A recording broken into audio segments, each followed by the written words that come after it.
I guess, Coleman, to start, when's the last time you had a triple-double? What was that moment kind of like for you to get that rebound at the end?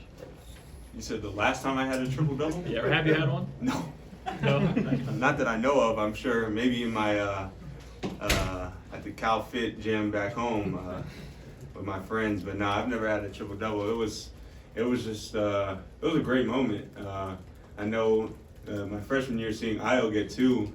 I think DB mentioned to me I was the fourth player, or it was the fifth one in program history. So that's a great moment. That's huge. That's huge.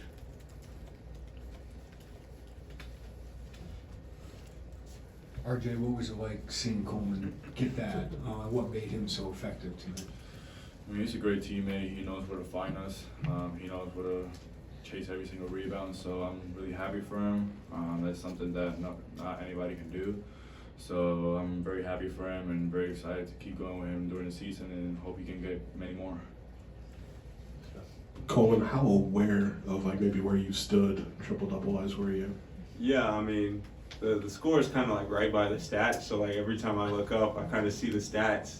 And first half, I think I saw like 6 rebounds, a couple points, and like 5 assists.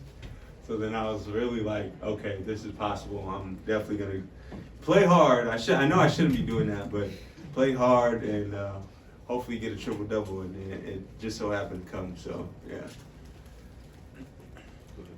RJ, how were you able to kind of rebound from your first half where you were in foul trouble and you couldn't play more than 4 minutes and then made an impact in the second 20 minutes? Just keeping that energy from the bench the first half. I knew getting in foul trouble was not going to get me any playing time in the first half because, you know, that's coach's decision. But after the second half, just coaches told me, like, just come and play hard and things are going to go flow your way and just guard the ball, don't foul, and trust me, things will go your way. So I just follow what they said to me and just play hard. Yeah, Coleman, how does it feel at this point in your career that Coach Underwood has trusted you in your game? It means a lot. Just every day in practice, you know, there might be something I see, and he's the head coach coming up to me, asking me what I see, what I think is best. It means a lot to have his trust.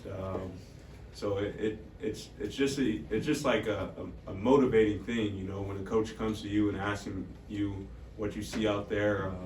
You know, my confidence is sky high when stuff like that happens. So just knowing that he trusts me, it means a lot. So.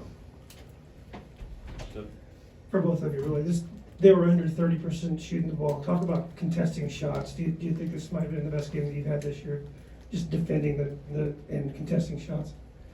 Yeah, I think Garrard is a good guard who can really get it off. We didn't really allow that. We didn't allow him to get going, but you know, other than that, you know, guys are kind of more catch and shoot guys. So just being there on the catch, kind of making them deck it more, get into that press, speeding them up a little bit more. It's all part of affecting that game. Just contesting shots. We don't want to give up open threes to guys like Garrard or anybody like that. So yeah, that's definitely, it comes with the press and just comes with our defense. So. RJ, you want to answer that? That same question. Yeah, coach really emphasized that, just keeping them from shooting the ball, because after watching a lot of film, we saw that they were more of, like Coleman said, spot up shooting. So just be there and catch and just contesting every single shot and don't let Gerard get going, because that would affect us in the game. Derek, what would you see in the middle of that zone to be able to rack up 10 assists and then get scoring a little bit more there in the second half? Yeah, I just kind of, you know, filled in the spots, found the gaps. I knew my teammates would be in certain spots. I was kind of just patient with it. I didn't speed anything up. Kind of waited for guys to get to their areas as well. So I kind of just was patient with it, picked my spots. Guys were cutting in the corners. I knew that they kind of matched up once the ball got into the high post. So I knew sometimes, you know, the top guys might be open.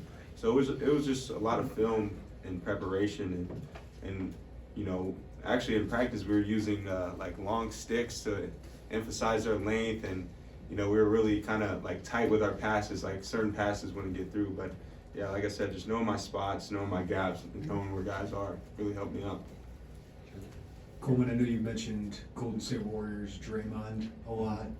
Is that kind of your inspiration of how you want to play? And how do you balance being aggressive with your offense and then facilitate?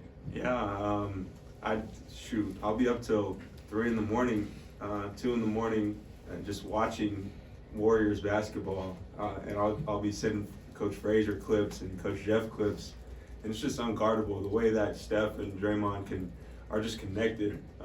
You dribble at them, Steph's cutting back door, Andrew Wiggins slip, Klay Thompson 3, like it's just unguardable stuff. So I think once we get up, the whole team gets on that connected level and just kind of fills the game a lot more, like filling out the game. I think a lot of our offense will be unguardable. So. Kind of at the end of the half and also throughout the last couple games, you have a lot of touch passes or kind of quick reads. What's your kind of thought process when you kind of are, I know you said kind of being patient, but also making those passes and thinking quickly, if that makes sense? Yeah, I don't want, I don't want the defense to react. I think there's a play where Dane was low. If I catch, pivot, turn, that gives the defense time to react. So I was kind of just making the ball pop. It might not be pop right into a shot, but it's still making the defense move. So trying to just get the ball popping, get the defense moving. That's kind of like the goal in those kind of touch passes. So both you, maybe start with you, RJ. Shots weren't falling early, but you guys seem so locked in defensively. What's that a credit to, and what makes you guys so effective?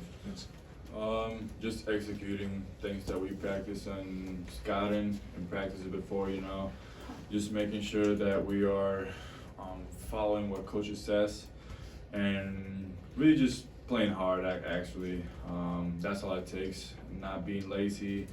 Make sure you're locked in every single time we have film. So make sure you know your personnel and all that. So it's just staying locked in and film and all that, I'd say. Scott. Coleman, the coaches ever get on you to maybe take more shots when you're open? Yeah, for sure. They're always telling me shoot the ball, but sometimes in shoot around, I kind of want to just get guys touches so they can get their confidence going, get a feel for the ball. I'll turn down a few shots, but no, I like I said, I like facilitating. I like passing, so I'll turn down a few shots, but they'll get on me. But they just have to live with it because I know the next guy is gonna knock down the shot. So. Yeah. Coleman, it seems like you've had some games like Sky tonight where the shot's not falling, but you find ways to contribute in other ways. How is that a good sign for him? Yeah, Coach touched on it when we met after the game. You still have to bring intensity. You can't let those shots affect your gameplay. You got to go out and play hard because then if you're not making shots, you're not playing hard. You're just letting your team down, especially at that point guard spot too. You got the ball in your hands a lot, but just going out and play hard. Sky never gave up. Coach kept giving him chances. We kept giving him shots. Shots weren't falling, but he didn't let it impact his gameplay. He just kept playing hard and impacted it in different ways. So. Anything else for the players? All right, thank you, man. Thank you. Thank you.